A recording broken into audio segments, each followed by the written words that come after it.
Well,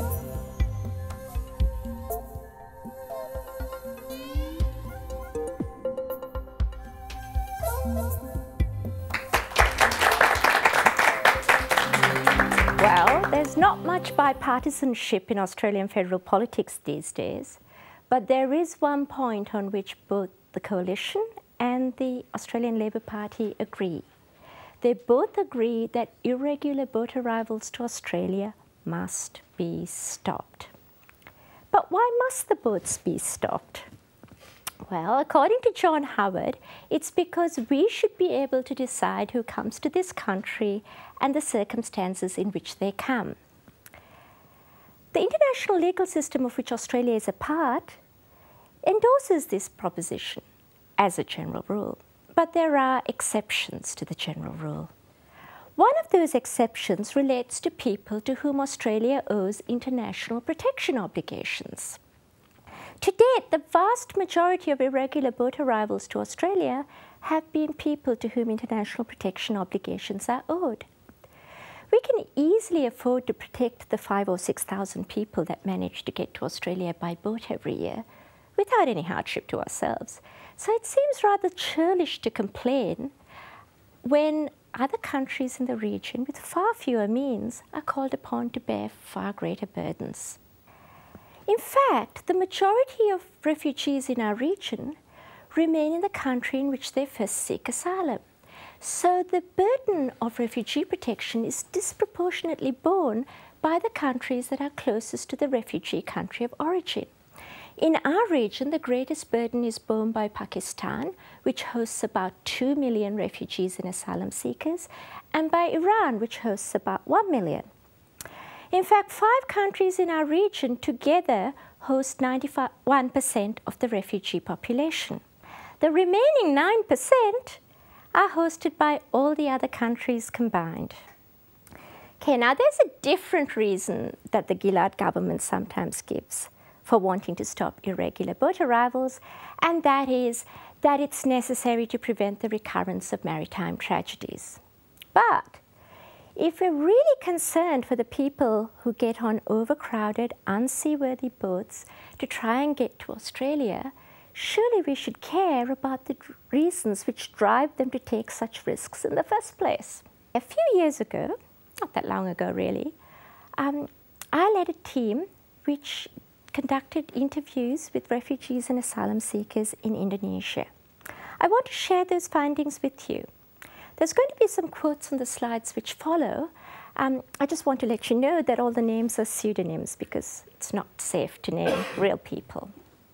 The people we interviewed left their home countries because they had no alternative. They just wanted someplace safe to live. They found that they ended up in Indonesia, which doesn't actually owe the same protection obligations to refugees which Australia owes, but it does allow refugees to remain in their territory and to seek the assistance of UNHCR in Jakarta.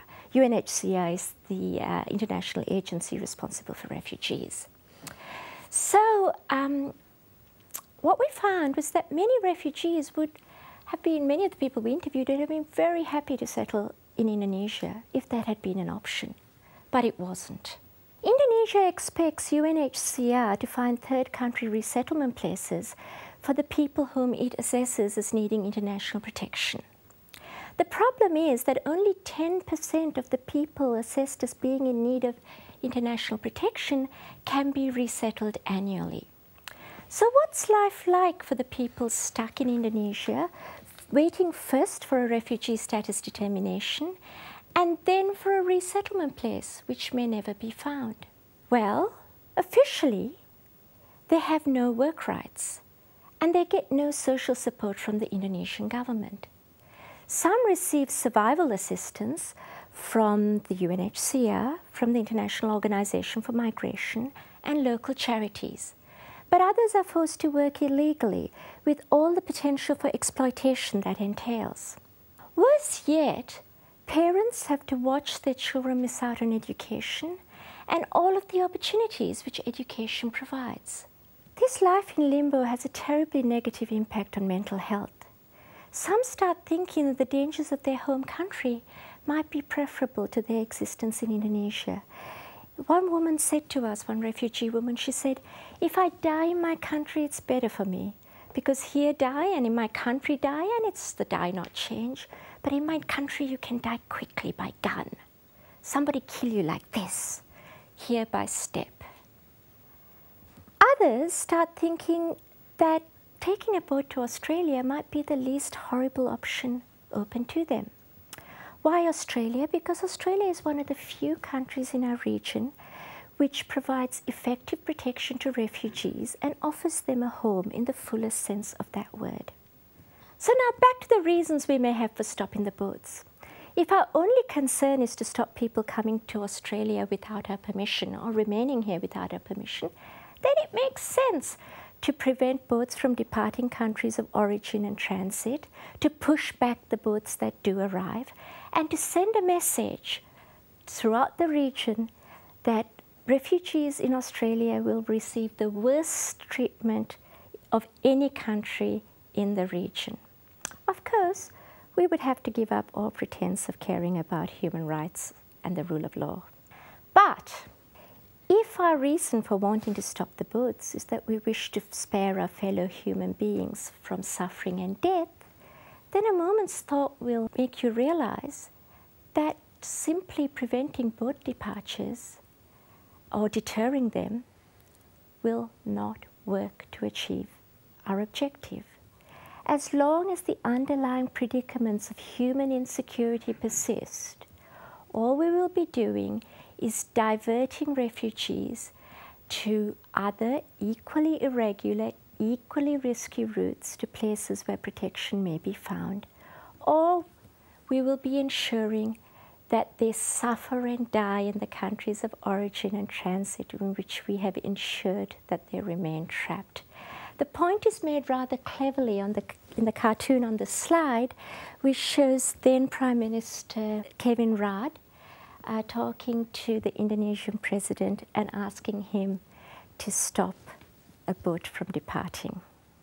If we really care about the people who get on those boats, what we should be doing is to try and ameliorate the ills which lead them to take such risks in the first place. I'm not talking about solving all the problems of the world, though that would definitely do the trick. I'm simply talking about something that's far more achievable, which is trying to ensure that refugees can live lives of dignity, purpose and hope wherever they happen to be. One way for Australia to offer hope would be to increase the number of resettlement places that we offer in our refugee resettlement program. But even if we triple the number of places, which we could easily afford to do, it wouldn't be enough to ensure that every refugee in need of a new home found one in a reasonable time frame. So what more could we do? Well, we could assist regional countries to expand opportunities for work and education for everyone in their territory, including refugees and asylum seekers. Again, we can afford to do a lot more than we're doing, but we can't afford to do all that needs to be done. But the fact that we can achieve nothing alone is no excuse for doing nothing at all. Rather, it's a reason for working with others to achieve together what we cannot achieve alone. Now, the good news is that real progress towards improved refugee protection in our region has been made through an intergovernmental process called the Bali process. Last year, the Bali process ministers adopted a statement which contained what was called a regional cooperation framework. Now, that framework was primarily about border protection cooperation or border control cooperation, but it did contain some important protection principles. That might not sound like much, but for our region it was a huge breakthrough. The catch is that realizing the protection potential of the regional cooperation framework depends very much on the approach which countries choose to take to its practical implementation. Unfortunately, the first arrangement that was entered into under the auspices of the framework was the arrangement between Australia and Malaysia, which envisaged that Australia would be transferring 800 irregular boat arrivals to Malaysia in exchange for the resettlement in Australia over 4 years of 4,000 recognised refugees then living in Malaysia. Now, the High Court found in August last year that in fact the government, the Australian government, did not have the power under Australian law as it presently stands to send asylum seekers to Malaysia, because that country is not bound under international law or its own law to provide refugees with the protection that they would be able to receive in Australia.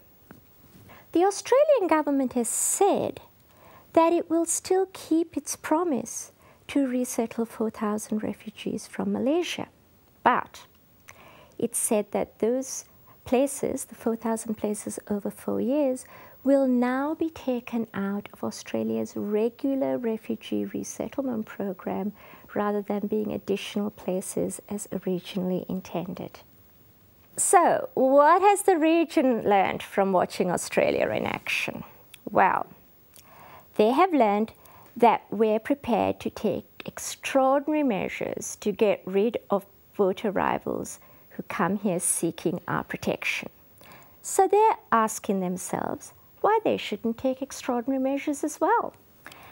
And they've learned that we're not prepared to increase our resettlement places for refugees without receiving a trade-off. In other words, they've learned that we're not prepared to do our fair share of taking on the protection burden in this region. So they're going to be even less inclined to do more themselves, either by offering local integration, in a legal sense, or even by facilitating de facto local integration by offering adults work rights and children access to education.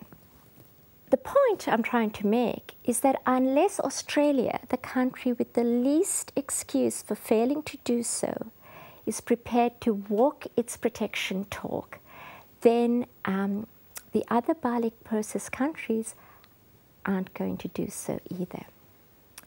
So if we want to make the protection principles of the regional cooperation framework be something more than words on paper, what do we need to do? I'd say for a start, we should accept the arrival of boat people gracefully and provide them with the protection that we're legally bound to provide and can easily afford. We should increase the number of places in our refugee resettlement program from 6,000 places to the UNHCR ideal target of 0.1% of our population, which is 22,000 places. And we should increase our overseas development assistance from our current 0.35% of gross national income to the UN ideal target of 0.7% of gross national income, and we should try to ensure that asylum seekers and refugees in the countries we assist benefit on equal terms with their nationals. And if we do all that, other countries in the region might start believing that when Australia talks about regional protection cooperation, we don't just mean that the rest of the region should cooperate to help us avoid our own protection obligations. We may then have the moral authority to start working with other countries in our region to implement the protection principles of the regional cooperation framework. What I'm proposing won't solve the political problem created by the government by boat arrivals in time for the next election. But over the longer term, it will make a substantial contribution towards solving the real problem, which is the profound human insecurity experienced by most of the asylum seekers and refugees in our region.